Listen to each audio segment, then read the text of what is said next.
অভিযানের পিছনে কি কারণ, কি উদ্দেশ্যে আজকের এই কর্মসূচি? যদি দেখুন, আমরা ইতিমধ্যে এই এক সপ্তাহের মধ্যে আমরা খবর পেয়েছি যে আগামীকাল যে আমাদের 27 তারিখে গুরুত্বপূর্ণ হিয়ারিং আছে 27শে জানুয়ারি, সেই হিয়ারিংয়ে বিরোধী কিছু আইনজীবী এই প্যানেলের এগেনস্টে, শুধু আমাদের এগেনস্টে বলবো না, এই প্যানেলের এগেনস্টে কিছু সাবমিশন দিয়েছে, যে সাবমিশনগুলোর যথোপযুক্ত ডিফেন্ড না করতে পারলে আমরা ভয়ঙ্কর ক্ষতির সম্মুখীন হতে পারি। সেই অ্যালিগেশনগুলোকে এসএসসি কীভাবে ডিফেন্ড করবে, আর আমাদের কিছু গুরুত্বপূর্ণ ইনফরমেশন পাওয়ার প্রয়োজন আছে। সেই ইনফরমেশনগুলো পাওয়া এবং এই যে অ্যালিগেশনগুলোকে ডিফেন্ড করতে এসএসসি কতটা সক্রিয় তা জানার জন্যই মূলত আমরা আজকে এখানে এসেছি। আপনারা বলছেন কিছু আইনজীবী আপনাদেরকে মানে ভুলভাবে কিছু তথ্য দেওয়া হচ্ছে, কোন আইনজীবী বা কার তরফ থেকে দেওয়া হচ্ছে সেই তথ্য কি আছে? দেখুন, আইনজীবী বলতে গেলে আমরা তো বুঝতেই পারছেন, আমাদের বিরোধী আইনজীবী অনেকেই আছেন। মেন রেসপন্ডেন্ট আছেন বিকাশ রঞ্জন ভট্টাচার্য, আরও অনেকে মনিন্দর সিং আছেন। তো তারা যে সাবমিশনটা দিয়েছে, তারা তো তাদের যুক্তি থেকে দিয়েছে, তারাও লয়ার, তারাও আইনজীবী, তারা তাদের যুক্তি নিয়েই দিয়েছে। কিন্তু সেই যুক্তিগুলো যে পুরোটাই ঠিক নয় এবং সেই যুক্তিগুলোকে ডিফেন্ড করা যায়, যেটা আমরা একজন শিক্ষক হিসেবে বুঝতে পারছি। তো আমরা চাইছি কমিশন সেগুলোকে সঠিক তথ্য প্রমাণ দিয়ে সেগুলোর বিরুদ্ধে ডিফেন্ড করুক। আপনারা কি আইনজীবীদের মানে এখনো পর্যন্ত সরাসরিভাবে তাদেরকে কি আপনারা কিছু জিজ্ঞাসা করেছেন? কারণ যদি আপনি যেটা বললেন বিকাশ রঞ্জনের কথা, সেখানে যে কি কোনো কথা বলার চেষ্টা করেছেন যে কেন এই তথ্য দেওয়া হয়েছে?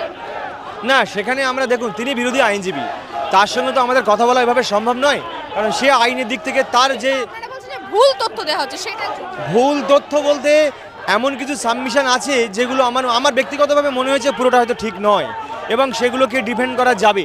সেটা আমাদের স্কুল সার্ভিস কমিশনের, যিনি আমাদের নিয়োগকর্তা, নিয়োগ অথরিটি, 12 গভর্নিং বডি, তার কাছেই আমাদের দাবি থাকবে যে তিনি এগুলোকে স্পষ্টভাবে পরিষ্কারভাবে ডিফেন্ড করবেন। যেগুলো ডিফেন্ড করা সম্ভব, অবশ্যই সবগুলোকে ডিফেন্ড করা সম্ভব আমি ব্যক্তিগতভাবে মনে করি। তার কিছু প্রমাণ নিয়েও আমি যাচ্ছি। গতবার বিকাশ ভবনে আমরা এরকম পরিস্থিতি দেখেছিলাম, সেখানে আপনাদেরকে আবার লিখিত দিতে হয়েছিল কিভাবে কি করতে হবে।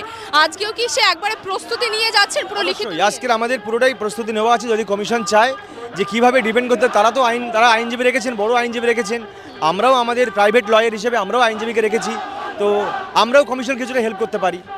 আচ্ছা, এই আইনজীবী নিয়ে কি কতটা মানে কিছুটা হলে অসন্তুষ্ট আছে? আমি আবারও বলছি, সরকার পক্ষ যে আইনজীবী রেখেছে সেই আইনজীবীতে আমরা একেবারেই সন্তুষ্ট নই। এই জন্যই সন্তুষ্ট নই, যে আইনজীবী গেজেট সম্পর্কে যার স্বচ্ছ ধারণা নেই, প্যানেলের ওএমআর ডিস্ট্রয় করেন নিয়ম সম্পর্কে স্বচ্ছ ধারণা নেই, তো তিনি অবশ্যই হয় কেসটাকে স্টাডি করছেন না বা তাকে ঠিকভাবে ব্রিফ করা হচ্ছে না। আমি ব্যক্তিগতভাবে মনে করছি যে উপযুক্তভাবে ব্রিফ না করলে, কেস সম্পর্কে সঠিক ইনফরমেশান না দিলে তার পক্ষে তো ব্রিফ করা সম্ভব নয়। তো আমরা সামগ্রিকভাবে কিন্তু সরকারের যে লয়ার নির্বাচন করেছেন এই 26,000 জনের মৃত্যুর কেসে, যোগ্যদের 19,000 যোগ্যকে বাঁচানোর কেসে, তার মধ্যে যে আমাদের 15,000 শুধুমাত্র যোগ্য শিক্ষক শিক্ষিকাবৃন্দ আছেন, তাদের বাঁচানোর জন্য যে লয়ার প্যানেল নির্বাচন করা হয়েছে, এই লয়ার প্যানেল নিয়ে আমরা একেবারেই সন্তুষ্ট নই। আজকে যেই উদ্দেশ্যে কর্মসূচিটা রেখেছেন, আপনারা কি আজকে জমা দিতে সক্ষম হবেন মনে হচ্ছে? আশা করি সফল হব এবং জমা দিতে পারবো এবং কমিশনের সঙ্গে দেখা করতে পারবো বলে আশা প্রকাশ করছি। বাংলা হান্টের আরও খবর দেখতে নজর রাখুন। বাংলা খবর মানেই বাংলা হান্ট।